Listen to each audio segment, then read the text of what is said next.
ইচ্ছেডানা চ্যানেলে সকলকে স্বাগত।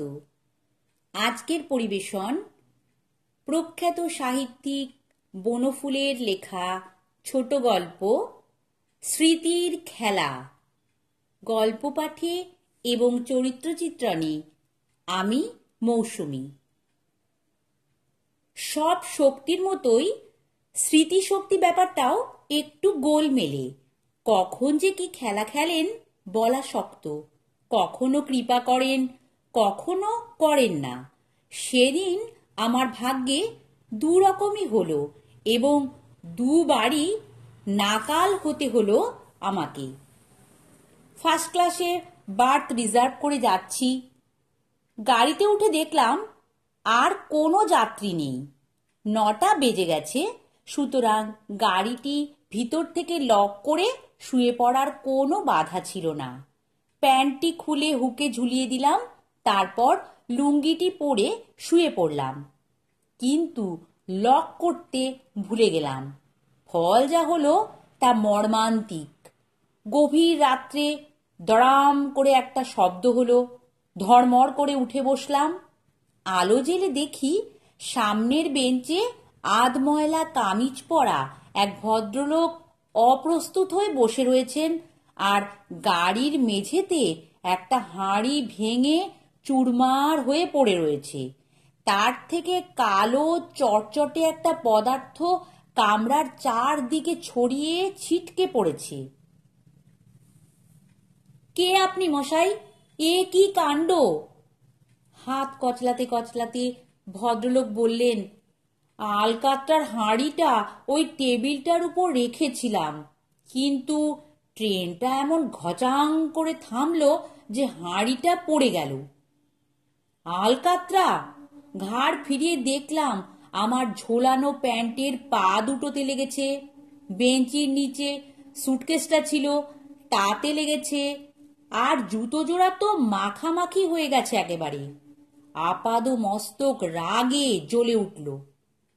জানলা দিয়ে মুখ বাড়িয়ে গার্ডকে ডাকলাম। দেখলাম ট্রেন একটা বড় স্টেশনেই দাঁড়িয়েছে। গার্ড সাহেব এসে সব দেখে শুনে বললেন, আচ্ছা, আমি একটা মেথর পাঠিয়ে দিচ্ছি, যতটা পারে পরিষ্কার করে দিক। গার্ড সাহেব চলে যাবার প্রায় সঙ্গে সঙ্গে টিকিট কালেক্টর এলেন। দেখা গেল ভদ্রলোকের টিকিট 3rd ক্লাসের। টিকিট কালেক্টর তাকে জিজ্ঞেস করলেন, কোথা যাবেন আপনি? এখানেই নামবো। টিকিট কালেক্টর তখন পকেট থেকে ছোট বই বার করলেন একটি। বইটি দেখে বললেন, আপনাকে 10 টাকা 15.5 আনা এক্সেস ফেয়ার দিতে হবে।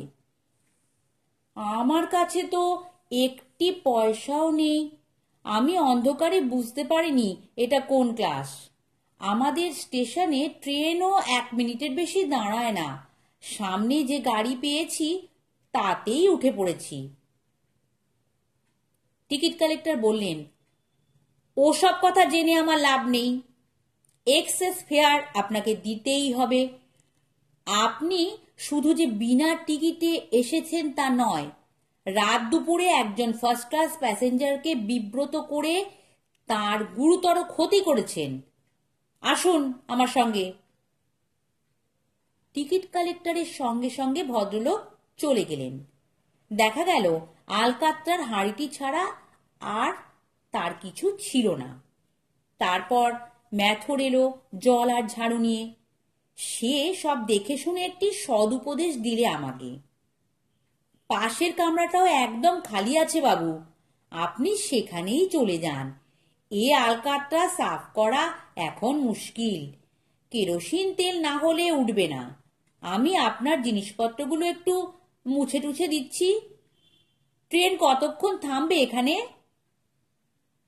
বহুক্ষণ থামবে হুজুর, অনেক মাল আছে। তাছাড়া আর একটা ট্রেনের সঙ্গে ক্রসিং হবে এখানে। আধ ঘন্টা দাঁড়াবে এখানে। ইঞ্জিনও বদলি হবে। মেথরটাই একটা কুলি ডেকে এনে পাশের কামরায় সব ব্যবস্থা করে দিলে আমার। বকশিস দিলাম তাকে। পাশের কামরায় যখন গুছিয়ে গিয়ে বসলাম, তখন আমার স্মরণ শক্তি দ্বিতীয় খেলাটি খেললেন। অনেক দিন আগেকার একটা ঘটনা মনে পড়ে গেল। তখন আমি কলেজে পড়ি, ছুটিতে বাড়ি যাচ্ছি। হাওড়া স্টেশনে 3rd ক্লাস কামরায় বসে আছি। যদিও সেদিন ভিড় খুব, তবু ভালো জায়গায় পেয়েছিলাম ভাগ্যক্রমে। জানলার ধারে বসেছিলাম মুখ বাড়িয়ে। কিরে, ছুটিতে বাড়ি যাচ্ছিস নাকি? ঘাড় ফিরিয়ে দেখলাম প্রশ্নকর্তা সাহেবী পোশাক পরা, মুখে পাইপ একজন প্রৌঢ় ব্যক্তি। সঙ্গে সঙ্গে চিনতে পারলাম বাবার বন্ধু একজন, রেলের বড় অফিসার। প্রশ্ন করে আমার দিকে এগিয়ে এলেন তিনি। 3rd ক্লাসের টিকিট বুঝি তোর? খুব ভিড় আজকে। ওহে রায়, শোনো। একটি টিকিট কালেক্টর হন্তদন্ত হয়ে ছুটে এলেন। এই ট্রেনে তুমি কি সাহেবগঞ্জ পর্যন্ত যাচ্ছ? আগে হ্যাঁ। তারপর আমাকে দেখিয়ে বললেন, এ আমার বাল্যবন্ধুর ছেলে, ভিড়ে কষ্ট পাচ্ছে, ওকে 1st ক্লাসে বসিয়ে নিয়ে যাও। যে আগে, আসুন আপনি। আমি 3rd ক্লাস থেকে নেমে পিতৃবন্ধুকে প্রণাম করলাম। তারপর রায়মশাইয়ের অনুসরণ করে একটি 1st ক্লাসে গিয়ে চড়লাম। একেবারে ফাঁকা গাড়ি। বাবার বন্ধু আবার এলেন আমার কাছে।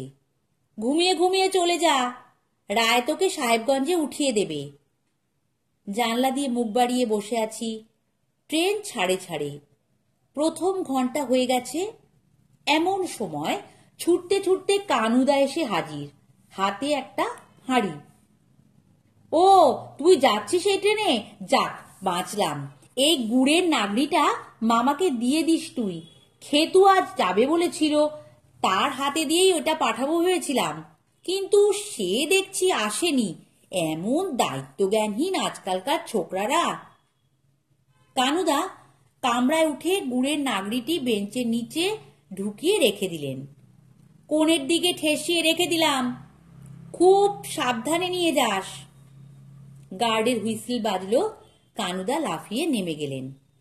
আমি শুয়ে পড়লাম লম্বা হয়ে এবং খানিকক্ষণ পরে ঘুমিয়ে পড়লাম। ঘুম ভাঙল গভীর রাত্রে এক মেম সাহেবের চিৎকারে। উঠে দেখি একটি স্টেশনে গাড়ি দাঁড়িয়ে আছে। আমার কামরার সামনে ভিড় জমে গেছে একটা। জিজ্ঞেস করলাম ব্যাপার কি। শুনলাম মেম সাহেব নাকি আমার কামরায় ঢোকবার জন্য দরজা খুলে একটি পা ঢুকিয়েছিলেন, কিন্তু সে পাটি আর তুলতে পারেননি। তার জুতো কামরার মেঝেতে একেবারে সেঁটে গিয়েছিল। তিনি পাটি কোনো রকমে বার করে নিয়েছেন, কিন্তু জুতোটি উদ্ধার করতে পারেননি। তার চিৎকারে চেঁচামেচিতে station master, guard, ticket collector সবাই এসে জুটে গেছেন। গাড়ির আলো জেলে আমার চক্ষু স্থির হয়ে গেল। কানুদার সেই গুড়ের নাগড়ি কামরাময় গড়িয়ে গড়িয়ে বেরিয়েছে, আর সমস্ত মেঝেটা চটচটে গুড়ে ভর্তি হয়ে গেছে। স্টেশন মাস্টার জিজ্ঞেস করলেন, এ নাগড়ি কি আপনার? না, আমি কিছু জানি না। স্টেশন মাস্টার তখন নিজেই হেঁট হয়ে মেম সাহেবের জুতোটিকে গুড়ের কবল থেকে উদ্ধার করলেন। তারপর গদগদ বিনীত কণ্ঠে মেম সাহেবকে বললেন, I am really sorry madam, এ গাড়িতে আপনার বসা চলবে না।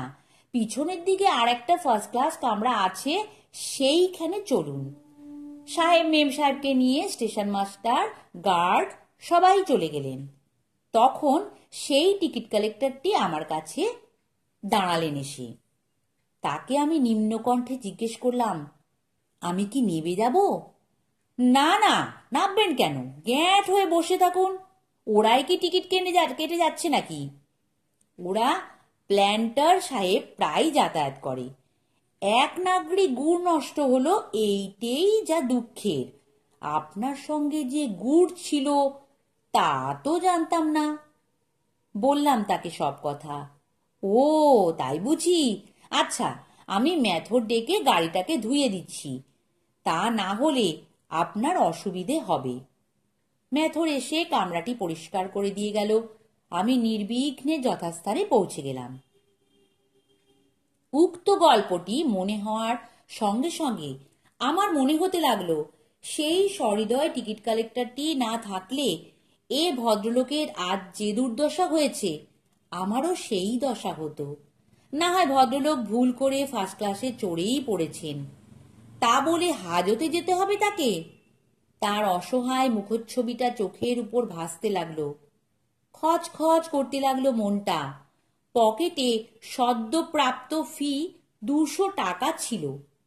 ভাবলাম আমি না হয় দিয়ে দিই ভদ্রলোকের ভাড়াটা, কত দিকে কতই তো বাজে খরচ হয়। আমার স্মৃতিশক্তি অতীতের সেই ঘটনাটিকে বেশ উজ্জ্বল করে ফুটিয়ে তুলতে লাগলেন আমার মানসপটে। নেমে পড়লাম। স্টেশন মাস্টারের কামরার কাছে এসে শুনতে পেলাম সেই টিকিট কালেক্টর ভদ্রলোক তারস্বরে বলছেন, মাফ করবেন মশাই, আমি ছাড়তে পারবো না। চাকরি করি, চাকরির আইন মেনে আমাকে চলতেই হবে। হয় ভাড়া দিয়ে দিন, না হয় লক আপে থাকুন। শুনুন, হাতছানি দিয়ে ডাকলাম আমি ভদ্রলোককে। কি বলছেন? ছেড়ে দিন ভদ্রলোককে। মাফ করবেন, তা আমি পারবো না। আমি ওর ভাড়াটা দিয়ে দিচ্ছি। আপনি দেবেন কেন? ওরকম লোককে প্রশ্রয় দেওয়া উচিত নয়। এমন সময় স্টেশন মাস্টার নিজের ঘর থেকে বেরিয়ে এলেন। আবার কি হলো? ঝামেলা মিটিয়ে ফেলো না বাপু তাড়াতাড়ি। এই ভদ্রলোক ওর হয়ে ভাড়াটা দিয়ে দিতে চাইছেন। কে? আমার দিকে ঘাড় ফিরিয়েই কিন্তু স্টেশন মাস্টারের মুখের চেহারা বদলে গেল। তার স্মরণশক্তি কৃপা করলেন তাকে।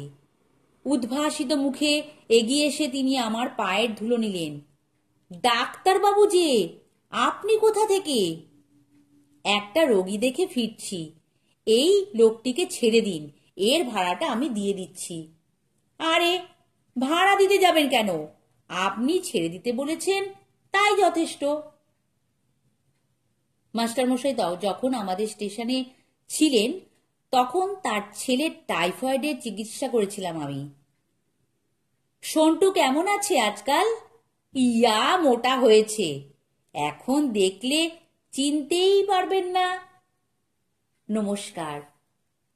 গল্প পাঠ ভালো লাগলে চ্যানেলটি সাবস্ক্রাইব করতে ভুলো না, আর লাইক, কমেন্ট, শেয়ার অবশ্যই করো।